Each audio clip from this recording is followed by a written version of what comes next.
마태복음 5장 1절에서 3절 말씀을 우리 함께 읽으실 때 살아계신 하나님의 음성을 듣겠습니다. 같이 읽겠습니다. 예수께서 무리를 보시고 산에 올라가 앉으시니 제자들이 나온지라 입을 열어 가르쳐 이르시되 심령이 가난한 자는 복이 있나니 천국이 그들의 것이며. 아멘. 현대인들이 제일 듣기 싫어하는 말 가운데 하나가 가난이라고 하는 말입니다. 누군가가 이렇게 말했습니다. 가난해지지 않도록 결심하십시오. 가난은 행복의 적입니다. 하면 여러분들은 아멘 할 겁니다. 가난해지지 않도록 결심하십시오. 가난은 행복의 적입니다. 아마도 이 한마디가 현대인들의 마음을 잘 대변해주고 있습니다. 어떻게 보면 가난은 악한 것 같습니다. 사람들을 비참하게 만들고 갖가지 사회악을 키우는 온상이 바로 가난이기 때문에 그렇습니다. 그럼에도 불구하고 예수님은 본문에서 가난에 대한 용어를 서슴지 않고 사용하고 계십니다. 오히려 가난한 자가 복이 있다고 이렇게 역설적인 말씀을 하십니다. 그것이 우리가 읽은 본문의 말씀, 심령이 가난한 자는 복이 있나니, 이렇게 마태복음에는 가난한 자는 복이 있나니 그 앞에 심령이라고 하는 말이 덧붙여졌지만 누가복음에 보면은 그냥 심령이라는 말이 삭제되고 가난한 자는 복이 있다 이런 말을 하고 있습니다.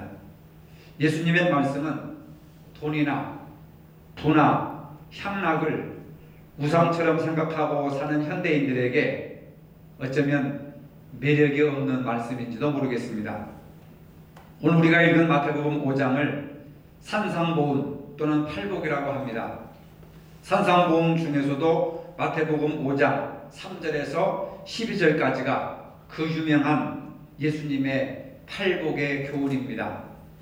예루살렘에 가면 팔복교회가 있습니다. 8가지 복된 말씀이라 해서 팔복이라고 합니다. 가난이 무슨 복이라고 복 중에 복인 팔복 중에 가장 먼저 복이라고 설교를 하셨는지, 그 예수님의 뜻이 무엇인지 우리는 본문을 통해서 알아야 합니다. 우리는 이 말씀을 어떻게 받아야 합니까? 가난이라는 말을 빼놓고 읽으면 부담도 없이 참 좋은데 예수님께서는 서슴없이 가난한 자는 복이 있다고 역설적인 이야기를 하고 있는 겁니다.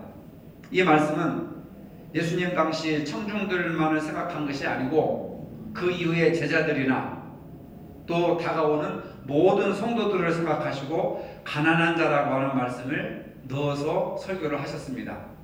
우리에게도 가난한 자라는 단어를 빼지 말고 본문을 있는 그대로 읽으라 라고 말씀하시는 겁니다. 예수님의 이런 말씀은 돈이나 부를 우상처럼 마치 이러한 것들이 인생의 행복의 필수 조건으로 생각하고 사는 현대인들에게 매력 없는 말씀입니다. 많은 그리스도인들이 마태복음 5장을 읽으면서 충격을 받는다고 합니다. 엄청 부담스러운 말씀입니다. 본문 말씀 때문에 심령이 불편한 겁니다. 심령이 가난한 것이 아니라 심령이 매우 불편해지는 겁니다. 그래서 마태복음 5장을 읽을 때마다 충격을 받는다고 하는 겁니다. 근데 예수님의 이 설교 중에서 유일하게 이 마태복음 5장이 예수님의 설교 말씀입니다. 예수 믿는 사람들이 어떻게 예수님의 설교를 듣고 충격을 받습니까? 은혜가 되어서 충격을 받는 것이 아니라 심령이 몹시 불편하기 때문에 충격을 받는다는 거예요. 유대사회에서 저주로 여겨졌던 가난을 예수님은 하나님의 복이라고 선포하셨습니다. 당시 유대인들은 어렸을 때부터 하나님의 축복은 모든 면에서 물질적인 번영을 받는 것이 축복이라고 생각했습니다. 아브라함이 그런 복을 받았고 이삭이 그런 복을 받았고 야곱이 그런 복을 받았기 때문에 구약에서 내려오는 축복은 물질적인 번영을 말하는 겁니다. 그런데 예수님은 이것을 완전히 뒤집어버리는 반대의 설교를 하고 계십니다. 구약이 잘못됐습니까? 예수님의 설교가 잘못됐습니까? 우리는 갈등이 오기 시작하는 거예요. 예수님이 말씀하신 가난은 실제로 먹을 것도 없고 입을 것도 없어 구걸을 해야 할 정도의 비천한 가난을 뜻하는 겁니다. 정말 아무것도 없는 자, 구걸하지 않으면 일용할 양식조차도 구할 수 없는 그 절대적인 빈곤층, 그런 사람들을 말하는 거예요. 사람들은 이런 까닭에 가난을 좋아할 이유가 하나도 없습니다. 가난을 좋아할 사람이 누가 있겠습니까? 제정신으로 밖에 있다면 가난은 저주요, 가난은 불행이요, 가난은 나라의 임금도 구제하지 못한다, 뭐 이런 말들을 하는 겁니다. 또 가난을 얘기할 때 꼭 돈 문제가 아니어도 정신적으로도 가난하게 되는 것을 다 싫어합니다. 누구든 부와 넉넉함을 원합니다. 더도 말도 덜도 말고 뭐 한가위와 같아라, 보름달만 같아라 하는 얘기도 풍성함, 풍요로움, 넉넉함, 이것이 좋은 것이지 빈곤하고 가난하고 꿇어다니고 이것은 저주라고 생각한 거예요. 그래서 물질적으로나 정신적으로나 풍요로움을 원합니다. 이 세상은 어찌 보면은 가진 자에 의해서 움직이는 세상 같습니다. 가난은 아무 힘도 없습니다. 가난한 자가 무슨 힘이 있겠습니까? 어디 가서 모여도 가난한 사람은 말해도 힘도 없고 누가 말을 해도 알아주지도 않고, 그래서 자꾸 쪼그라들고 비참해지는 겁니다. 모든 인류가 다 부를 추구하고 풍요가 복이라고 생각합니다. 그런데 예수님은 가난한 자가 복이 있다고 했습니다. 왜 그러는지 하나하나 한번 짚어보도록 하겠습니다. 헬라어 본문에 보면은 왜 가난한 사람이 복이 있는지 그 이유를 밝히는 접속사, 왜냐하면이라고 하는 단어가 있는데 한국 성경에서는 왜냐하면이라는 단어가 빠졌습니다. 헬라어에는 왜냐면이라고 하는 단어가 접속사가 붙어 있는데 번역하는 과정에서 이게 뭐 중요하지도 않다 해가지고 번역사들 다 빼버렸어요. 그러니까 우리는 성경을 읽어도 제대로 읽지를 못하는 겁니다. 이런 거예요. 심령이 가난한 자는 복이 있나니 왜냐하면 천국이 저희 것이며, 또 다른 번역을 보면은 복되도다 심령이 가난한 자들이여 왜냐하면 하나님 나라가 너희들의 것이기 때문이다 라고 하는 말입니다. 여기서 강조점은 가난이 아니라 천국, 하나님의 나라의 강조점이 있는 것입니다. 가난한 자는 복이 있나니 왜냐하면 천국이 그들의 것입니다. 가난이 방점에 있는 것이 아니라 왜냐하면 천국이 저희 것이, 천국에 방점을 두고 있는 거예요. 아시겠습니까? 가난한 자가 목적이 아니라, 가난한 자를 칭송한 것이 아니라 가난한 사람들이 복이 있다. 왜냐하면 천국이 그들의 것이기 때문이다. 가난한 자와 천국을 저울로 얹어보면 천국에 더 무게가 나간다는 거 예수님의 말씀. 천국에 강점이 있고 천국에 강조점이 있는 것이지, 그래서 천국을 구하는 자가 복이 있다. 아시겠습니까?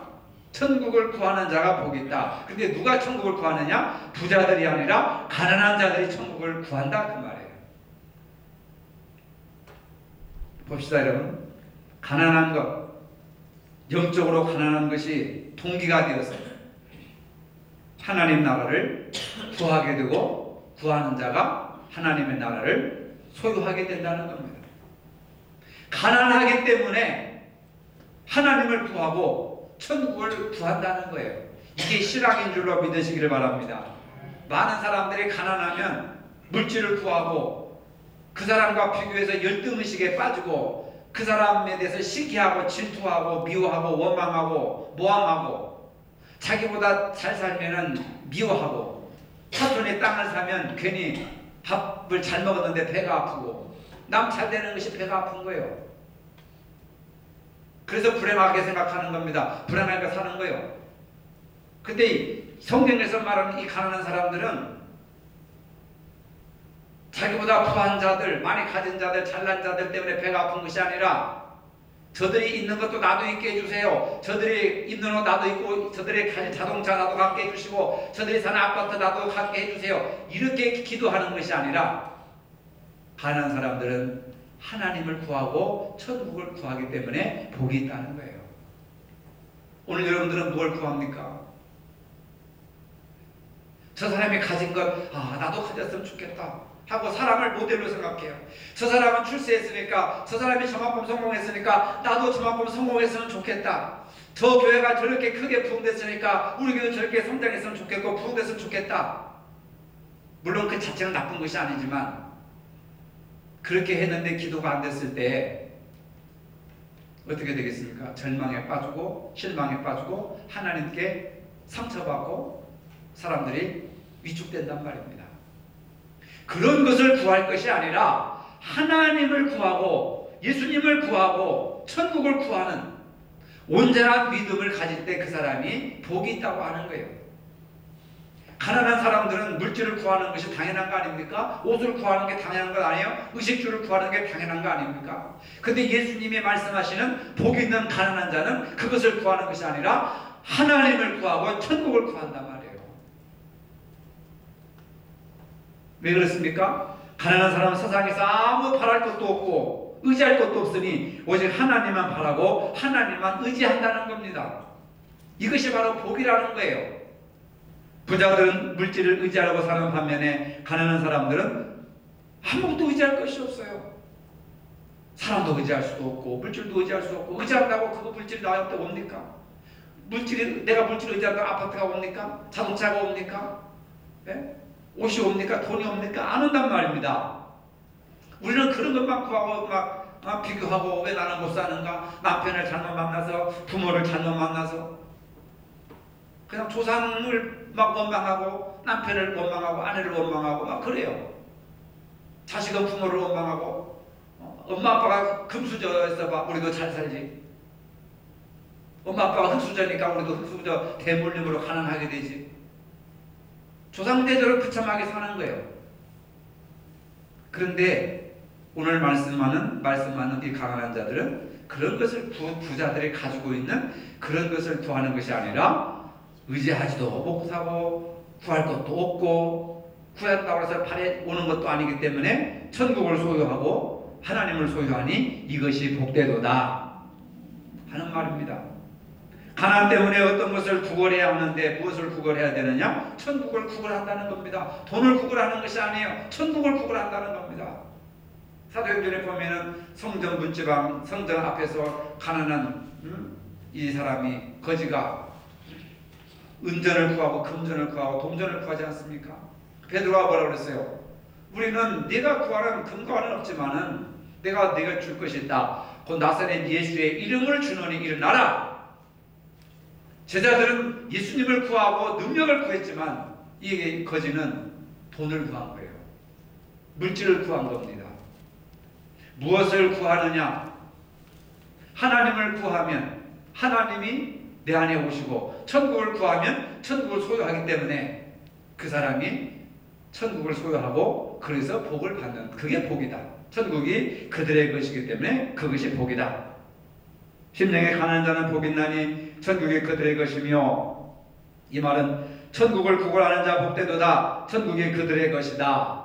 여러분, 천국을 구하시길 바랍니다. 천국을 구걸하시길 바랍니다. 하나님을 구하시기를 바랍니다. 존 스토트 목사님은 가난한 자를 이렇게 정의했습니다. 가난한 자는 어떠한 상황에 있든지 하나님께 그들의 믿음과 소망을 하나님께 둔 경건한 사람들이다. 소망을 하나님께 둔 사람들, 믿음을 하나님께 둔 사람들, 이런 사람들이 경건한 사람들이고 이 사람들이 부자라고 하는 거예요. 어떠한 상황에 있든지 하나님께 믿음과 소망을 둔 사람들이기 때문에 복된 사람들이라는 겁니다. 가난하기 때문에 하나님께 소망을 둔 사람들입니다. 세상에서 의지할 것이 없기 때문에 하나님께 소망을 두고 하나님을 의지하는 사람들이에요.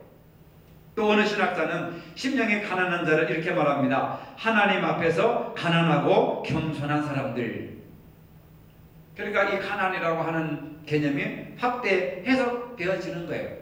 물질적인 가난도 이야기하지만 또 뭐예요? 하나님을 구하는 사람들, 또 하나님께 소망을 두는 사람들, 또 하나님 앞에 겸손한 사람들로 이렇게 가난이라고 하는 것이 확대 해석되잖아요. 구약에서 가난한 자는요, 심령을 통회하며 하나님 앞에 떠는 자입니다. 이사야 66장 21절에 보니까 나 여호와가 말하노라 나의 손이 이 모든 것을 지어서 다 이루었느니라. 물론 마음이 가난하고 심령에 통회하며 나의 말을 인하여 떠는 자, 그 사람은 내가 높여주리니. 심령이 통회하며 자복하며 회개하며 통회하며 하나님 앞에 부들부들 떠는 그런 마음으로 하나님 앞에 나오는 사람이 가난한 사람이다, 이렇게 말을 하고 있는 거예요. 그러니까 영적인 것과 깊은 연관이 있는 겁니다. 구약 성경의 저자들은 가난과 겸손, 통회하는 마음을 하나로 연결짓습니다. 가난한 자는 겸손한 자요, 하나님 앞에 통회하는 자요, 이런 사람들과 연결을 짓는 거예요.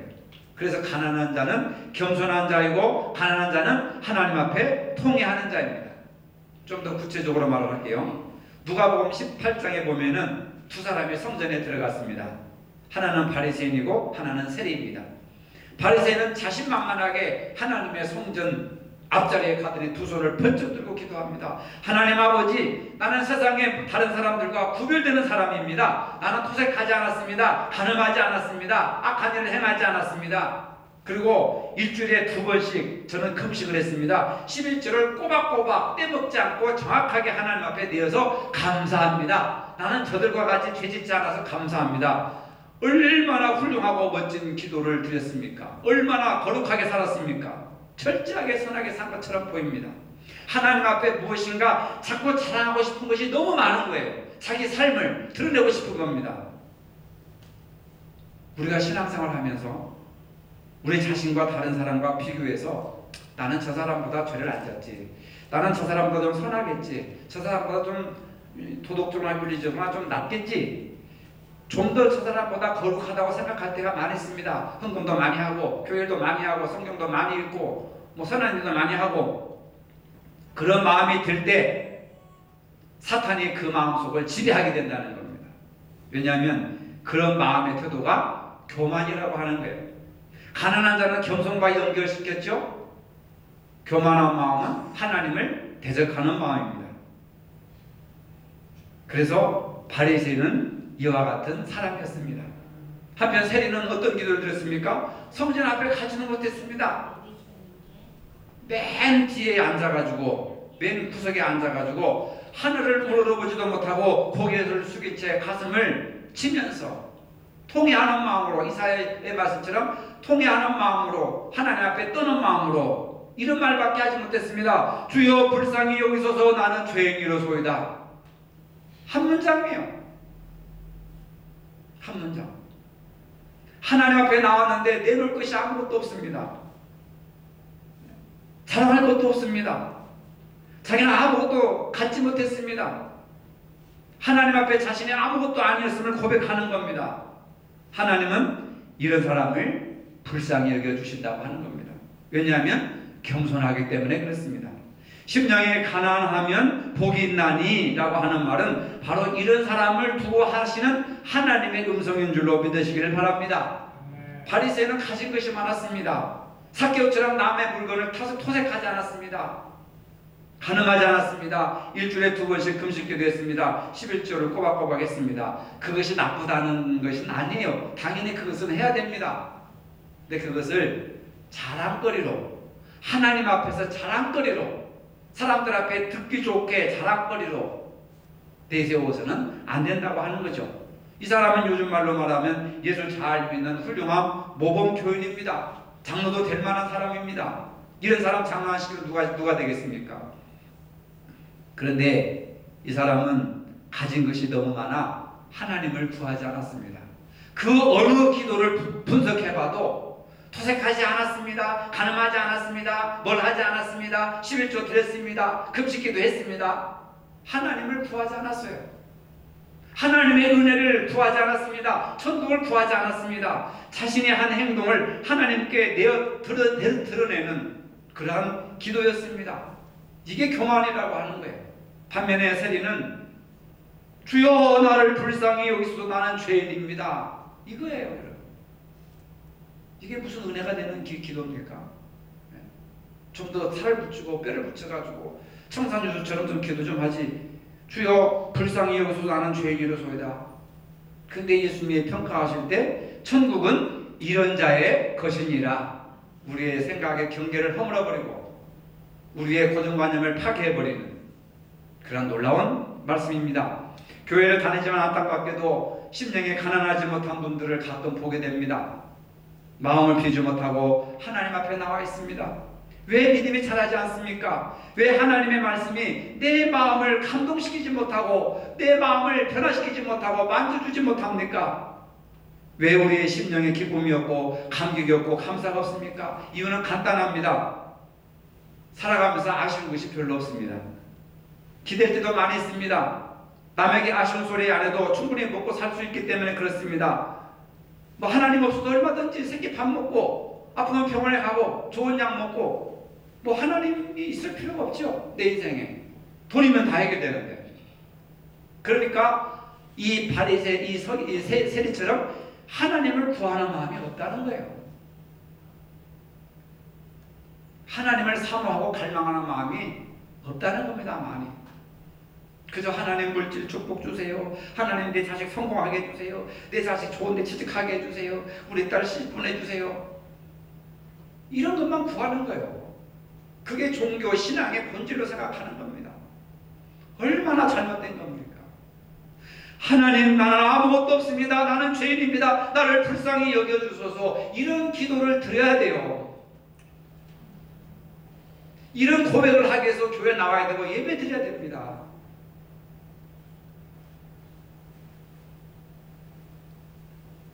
하나님을 구하지 않고 말씀을 구하지 않고 천국을 구하지 않기 때문에 말씀이 내 안에 깊숙이 들어오질 못하고 내 삶을 변화시키지 못하는 하나의 종교 의식의 행위로밖에 끝나지 않습니다.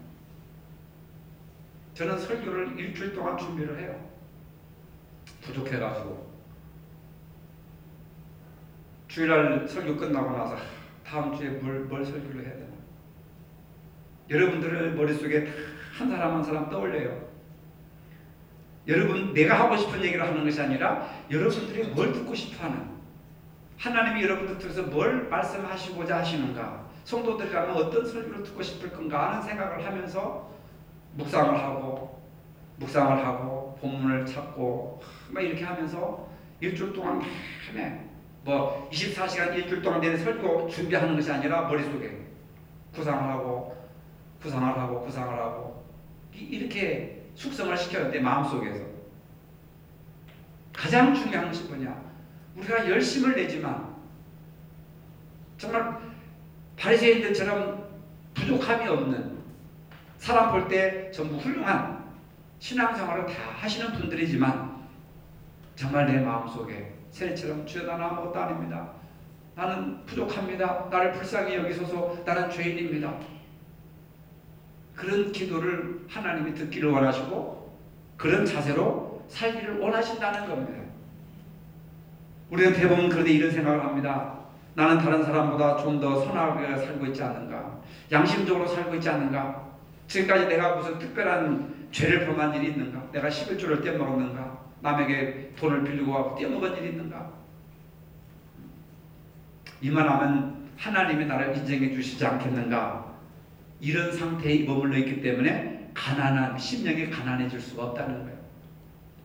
하나님 없이도 통장에 적은 돈이 뭐 수천만 원, 수억 원 있고, 이만하면 먹고 살만하고, 이만하면 노후복지가 다 완벽하게 돼 있고, 이만하면 뭐 한 달에 몇십만 원씩 써도 경제적으로 아무런 지장이 없으니까 라고 하는 믿는 구석이 있기 때문에 하나님을 진실로 구하는 마음이 없다는 얘기예요. 내가 가지고 있는 돈이나 재산 때문에 마음이 든든할 수 있을지 모릅니다. 그 든든한 마음이 결국은 하나님 앞에 심령이 가난한 자가 되지 못하도록 장애물 역할을 한다는 겁니다. 천국이 저희 것이며라는 말은 이렇습니다. 우리 마음에 예수님이 임재하시고 나의 마음을 주님께서 온통 다스리는 상태, 누가복음 17장 21절에 보면 하나님 나라 즉 천국은 너희 안에 있느니라 말씀하셨습니다. 하나님의 나라는 다른 데 있는 것이 아니고 내 마음속에 있다. 물질만 가득하고 명예만 가득하고 권세만 가득하고 사랑할 거리만 가득한 마음에 하나님의 나라가 이루어지겠습니까? 예수님이 마음속에 오시겠습니까? 아니잖아요. 예수님이 우리 안에 계시면 우리 마음속에 천국이 이루어집니다. 그렇게 되면 우리의 마음이 기쁨과 행복으로 충만합니다. 로마서 14장 17절에 천국 즉 하나님의 나라는 먹는 것과 마시는 것이 아니라 오직 성령 안에서 의와 평강과 희락이니라. 여러분 비싼 밥상에 천국이 임하지 않습니다. 좋은 건물 속에 천국이 임하지 않습니다. 여러분들이 화려한 옷을 입고 좋은 승용차를 타고 다닌다고 해서 천국이 그것에 임하는 것이 아닙니다. 여러분 천국은 그런 데 임하는 것이 아니에요. 하나님의 나라는 먹는 것과 마시는 것이 아니라 오직 성령 안에서 의와 평강과 희락이니라. 예수 믿는다고 하면서 의와 평강과 희락이 여러분들의 마음속에 있습니까? 천국은 예수 그리스도를 마음에 모신 심령에 임한다는 겁니다. 수천억짜리 건물 속에 교회 예배당 속에 천국이 임하는 게 아니에요. 좋은 프로그램 속에 천국이 임하는 것이 아닙니다. 시설 좋고 엘리베이터 좋고 주차장 넓고 수많은 사람들이 많이 모이는 곳에 천국이 임하는 것이 아니란 말이에요. 예수 그리스도를 마음속에 모신 내 심령 속에 천국이 임하는 거죠. 의를 사랑하는 자에게 하나님의 기쁨이 있습니다. 악을 사랑하는 자에게는 사탄의 불행이 임하지만 의를 사랑하는 자의 마음에는 기쁨이 있습니다. 하나님의 나라는 의와 평강과 희락이니라. 의를 사랑하는 자에게 하나님의 기쁨이 있습니다. 내 안에 천국이 임하면 세상이 줄 수 없는 희락과 기쁨이 있습니다. 사람에게서 느껴보지 못했고 맛보지 못했던 기쁨, 쌓아놓은 돈 때문에 느껴보지 못했던 기쁨과 평강, 자식 때문에 느껴보지 못했던 기쁨과 평강, 또 세상 것 건강, 먹고 마시고 입는 것 때문에 느껴보지 못했던 그 평강, 내 안에 예수님이 계심으로 그 평강을 누릴 수가 있다고 하는 겁니다. 이것이 바로 천국이요 희락입니다. 사람들이 보기에는 기뻐할 만한 조건이 아니지만은 마음속에 예수님만 생각하면 마음속에 기쁨이 있고 희락이 있고 성령에 충만한 사랑의 열정이 있는 겁니다. 예수님이 다스리는 마음, 그 상태가 천국입니다. 여러분들 이런 심령 천국이 이루어지시기를 간절히 바랍니다. 인도의 위대한 민족의 지도자였던 마하트마 간디는 인도의 독립을 위해서 영국과 싸우다가 2338일 동안 감옥에 갇혀서 지낸 사람이었습니다. 그는 기독교인이 아니었습니다. 힌두교인이었습니다. 그래도 평생 동안 마태복음 5장을 애독하고 암송을 했습니다. 자기를 찾아오는 손님들이 있으면 선물로 마태복음 5장에서 7장을 다 읽어주었습니다. 제가 마하트마 간디 자서전을 지금 읽고 있는데 그 사람은 예수 믿는 사람이 아니에요. 힌두교인입니다. 근데 자기를 찾아오는 모든 사람들에게 마태복음 5장에서 7장을 읽어줘요. 나는 예수님 믿는 사람이 아니지만 예수 보니까 성경에 보니까 이 말씀이 최고의 진리더라. 너희들도 한번 읽어봐라고 거기서 읽어줘요. 마태복음 5장에서 7장까지를. 그리고 다른 사람한테 빚을 받으러 갈 때에 마태복음 5장에서 7장을 읽고 간답니다. 왜? 내가 인간으로서 너무 못할 짓을 할까 봐서. 거기에 보면 오른뺨을 때리기도 왼뺨도 둘러대고 막 그런 얘기가 나오거든요. 그러니까 예수 안 믿는 사람이 성경을 보고 살아간다는 거예요. 근데 우리는 기독교인이면서도 산상구원이 뭔지 팔복의 말씀이 뭔지 모르고 살아가는 사람이 얼마나 많은지 모릅니다. 뭐 그 말씀을 실천한다는 것은 상상도 못하는 거죠. 우리의 신앙의 산과 우리 인생의 삶의 토대가 마태복음 5장에서 7장의 말씀이 되어야 될 줄로 믿으시기를 바랍니다. 이 말씀을 평생 읽고 또 읽고 또 읽어서 묵상하고 실천하고 여러분들의 입에서 이 말씀이 불쑥불쑥 튀어나와야 된다 그 말이에요. 왜? 예수님이 남기신 유일한 설교의 말씀이기 때문에. 어느 성경학자는 팔복을 예수님께서 직접 말씀하신 거듭난 그리스도인들이 품어야 할 성품이라고 말씀해 주셨습니다. 팔복은 성령으로 거듭난 사람들이 이 땅에서 어떠한 사람들이 될지, 어떤 사람으로 살아가야 할지를 보여주는 삶의 방식이에요. 믿음의 방식이 아닙니다. 어떻게 믿을까? 이게 아니에요. 어떻게 살아갈까? 어떻게 예수님이 가르쳐 주신 대로 삶을 살아갈까? 어떻게 하면 예수님 뜻대로 살아갈 수 있을까? 이것을 말씀해 주시는 것이 예수님의 설교예요. 그때 우리는 어떻게 살까를 무시해버리고 어떻게 믿을까? 도색하지 않았습니다. 가늠하지 않았습니다. 11조 했습니다. 금식했습니다. 어떻게 믿을까에만 관심이 있는 거예요.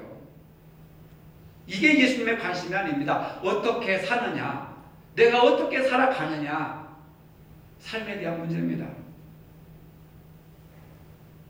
영성학자 리차드 포스터라고 하는 사람, 책도 좀 많이 가지고 있어요. 이분이 기도라고 하는 책을 많이 썼는데 세계적인 영성학자입니다. 이 사람이 이렇게 표현합니다. 하나님은 재주나 능력 있는 자를 원하는 것이 아니라 깊이 있는 자를 사용하신다. 이걸 깨닫는 게 영성이에요. 누가 깊은 사람입니까?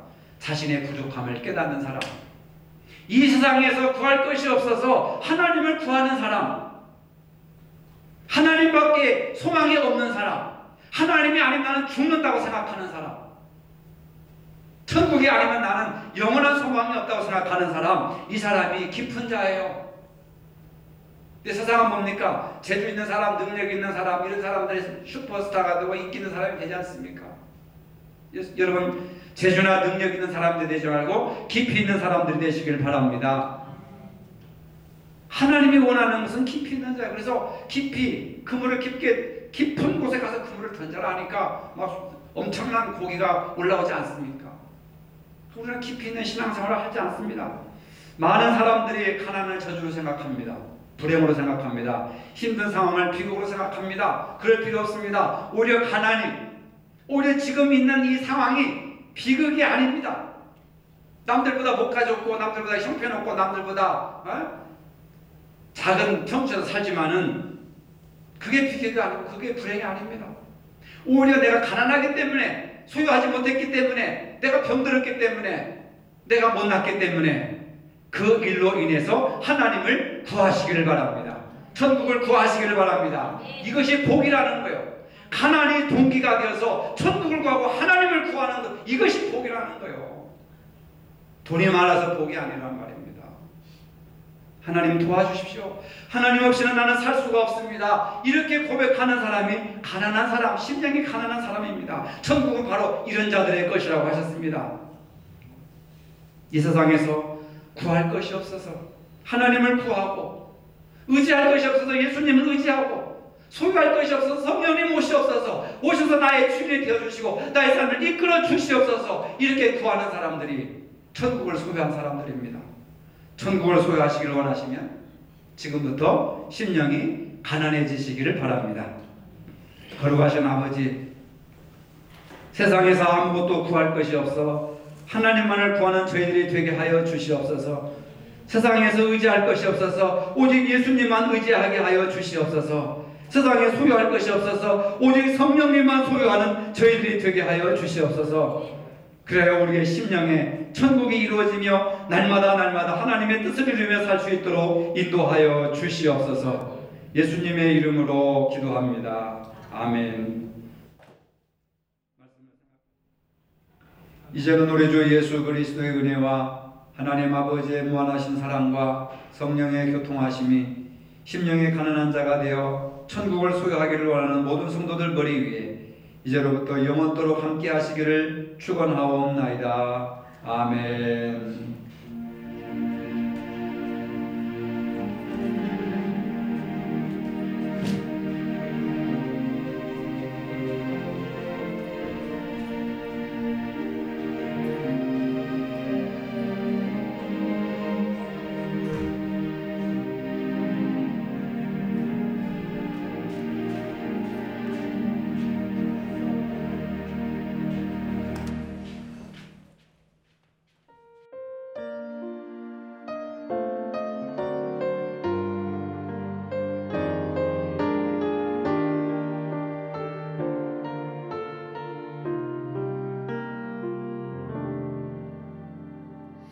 심령이 가난한 자는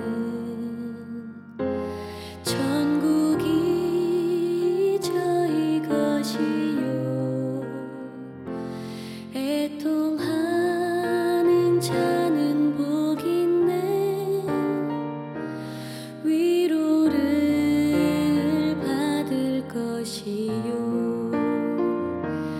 온유한 자 복이 있나니 땅을 기업으로 받겠네 의에 줄이고 목마른 자는 저희 배에 부를 것이요 긍휼히 여기는 자는